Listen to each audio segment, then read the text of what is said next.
पहले लैंप से मारा, फिर रेप किया और फिर आईआरएस की बेटी के कातिल ने जो खौफनाक राज खोले हैं उसने सभी को हैरान कर दिया है। दिल्ली के कैलाश हिल्स में आईआरएस अधिकारी की बेटी की हत्या और दुष्कर्म मामले में आरोपी ने पूछताछ में चौंकाने वाले खुलासे किए हैं।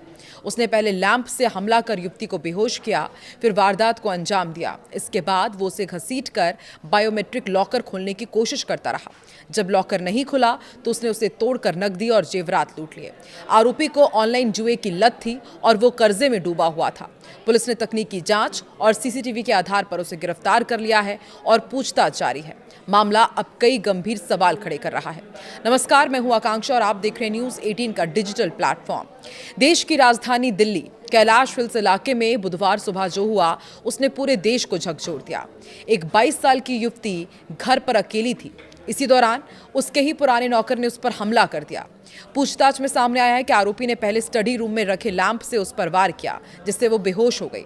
इसके बाद उसने दरिंदगी की सारी हदें पार कर दी और वारदात को अंजाम दिया।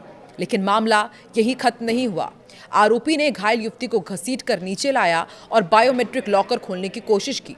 ये घटना सिर्फ एक क्राइम नहीं, ये समाज में छिपी क्रूर मानसिकता का आईना है जो इन दिनों लगातार बढ़ता जा रहा है।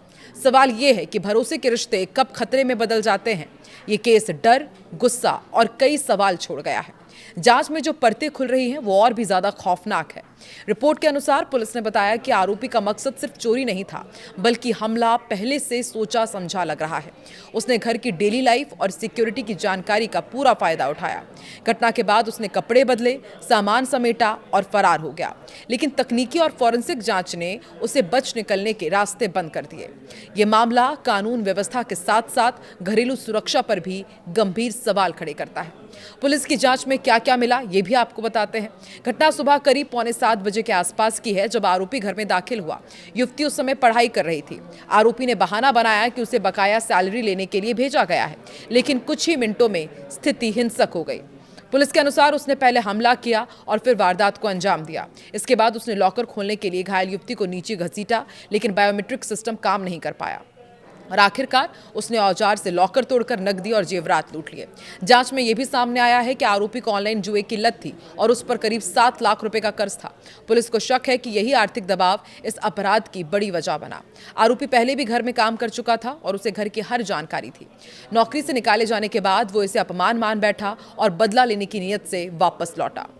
आरोपी तक पुलिस कैसे पहुंची ये भी आपको बताते हैं। पुलिस ने दरअसल इस केस को सुलझाने के लिए मल्टी लेयर जांच रणनीति अपनाई। सबसे पहले इलाके के तमाम सीसीटीवी फुटेजेस को खंगाला गया, जिसमें आरोपी के आने जाने का समय और हुलिया सामने आया। और इसके बाद डिजिटल सर्विलांस का सहारा लिया गया, जिसमें मोबाइल लोकेशन, इंटरनेट यूसेज और संदिग्ध गतिविधियों को ट्रैक किया गया। पुलिस ने आसपास के लोगों को और पुराने संपर्कों से भी पूछताछ की, जिससे आरोपी की पहचान पुख्ता हुई। खास बात यह है कि आरोपी ने घटना के बाद अपनी पहचान को छिपाने की कोशिश की, लेकिन तकनीकी सबूत ने उसे बेनकाब कर दिया। अलग अलग टीमों को दिल्ली और आसपास के इलाकों में लगाया गया। इनपुट्स को जोड़कर उसकी लोकेशन द्वारिका के एक होटल में ट्रेस की गई, जहां से उसे 12 घंटे के अंदर दबोच लिया गया। पोस्टमार्टम रिपोर्ट में क्या खुलासा हुआ है वो भी आपको बताते हैं। पोस्टमार्टम रिपोर्ट ने इस पूरे मामले की क्रूरता को और स्पष्ट कर दिया। रिपोर्ट के मुताबिक पीड़िता के सिर पर किसी भारी वस्तु से कई बार वार किया गया था, जिससे उसे गंभीर चोट आई। शरीर पर खरोच और संघर्ष के निशान भी मिले हैं, जो ये दर्शाते हैं कि उसने खुद को बचाने की कोशिश की थी। नाक की हड्डी टूटना, चेहरे पर चोट के निशान इस बात के संकेत देते हैं कि हमला बेहद हिंसक था। सबसे अहम बात यह सामने आई कि मौत गला दबाने से हुई, जिसे मेडिकल भाषा में एंटीमॉर्टम स्ट्रैंगुलेशन कहा जाता है। गले पर दबाव के स्पष्ट निशान मिले हैं, जिससे यह साबित होता है कि हत्या सुनियोजित तरीके से की गई।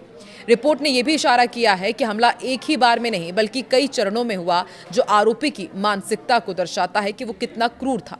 क्या यह सिर्फ लूट का मामला था? पुलिस का मानना है कि मामला सिर्फ चोरी या लूट तक सीमित नहीं है, बल्कि इसके पीछे कई स्तर की मंशा काम कर रही थी। आरोपी ने शुरुआत में से लूट का मामला बताने की कोशिश की, लेकिन घटनास्थल और सबूत कुछ और ही कहानी बयां कर रहे हैं। पुलिस को शक है कि आरोपी पहले से ही घर में घुसने और वारदात को अंजाम देने की योजना बनाकर आया था। उसने घर की दिनचर्या, सुरक्षा व्यवस्था और पीड़िता के अकेले होने का फायदा उठाया। यौन हिंसा के संकेत और घटना के तरीके से साफ होता है कि अपराध में सिर्फ आर्थिक मकसद नहीं था। नौकरी से निकाले जाने के बाद उसके मन में बदले की भावना भी हो सकती है। इस तरह ये केस एक सुनियोजित बहुस्तरीय अपराध के रूप में देखा जा रहा है, जिसमें लूट, हिंसा और व्यक्तिगत प्रतिशोध तीनों तत्व शामिल हैं। जांच में यह भी सामने आया कि आरोपी द्वारिका के एक होटल में ठहरा हुआ था, जहां वो वाईफाई के जरिए इंटरनेट चला रहा था और गुरुग्राम में रहने वाले अपने रिश्तेदार से इंस्टाग्राम मैसेंजर पर लगातार संपर्क में था। दिल्ली पुलिस ने आईपीडीआर और डिजिटल सर्विलांस के जरिए उसकी लोकेशन ट्रेस की और रिश्तेदार से पूछताछ कर अहम जानकारी जुटाई। इन तकनीकी सुरागों और सीसीटीवी के आधार पर पुलिस ने आरोपी को होटल से गिरफ्तार कर लिया। पता चला है कि वो पहले पीड़िता के घर में काम कर चुका था और परिवार की दिनचर्या जानता था और इसी का फायदा उठाकर उसने इतने खौफनाक वारदात को अंजाम दिया। फिलहाल पुलिस उससे पूछताछ कर रही है और आगे की जांच जारी है। जांच के दौरान यह भी पता चला कि आरोपी पहले भी आपराधिक गतिविधियों में शामिल रहा है। राजस्थान के अलवर में उस पर यौन अपराध का मामला दर्ज है। दिल्ली आने से पहले वो वहां से भागा था। इससे ये साफ होता है कि उसका आपराधिक रिकॉर्ड पहले से ही रहा है। पुलिस अब उसके पूरे बैकग्राउंड की जांच कर रही है। साथ ही फॉरेंसिक रिपोर्ट का भी इंतजार है, जिससे केस और मजबूत होगा। देश की राजधानी और दिल्ली के पॉश इलाके में हुआ यह हत्याकांड सिर्फ एक क्राइम स्टोरी नहीं है।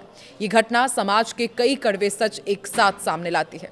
सट्टा, नशा और कर्ज जैसी आदतें कैसे किसी युवा को अपराध की हद तक धकेल सकती हैं, ये मामला उसकी खौफनाक मिसाल बन गया है। एक भरोसेमंद घरेलू मददगार जो कभी घर का हिस्सा माना जाता था, वही सबसे बड़ा खतरा बन गया। ये घटना सुरक्षा के उस भ्रम को भी तोड़ती है जिसमें लोग मानते हैं कि उनका घर सबसे सुरक्षित जगह है। सवाल सिर्फ एक आरोपी का नहीं, सवाल उस सिस्टम का भी है जहां बैकग्राउंड चेक, निगरानी और सावधानी की कमी दिखाई देती है। 54 मिनट के अंदर जो कुछ हुआ उसने पूरे देश को झकझोर दिया है और ये सोचने पर मजबूर कर दिया है कि आखिर गलती हुई कहाँ। ये घटना हर परिवार के लिए भी एक चेतावनी है कि घरेलू कर्मचारियों की सही जांच, सावधानी और सुरक्षा उपाय बेहद जरूरी है। सिर्फ भरोसा काफी नहीं है, समय के साथ सावधानी भी उतनी ही जरूरी हो गई है।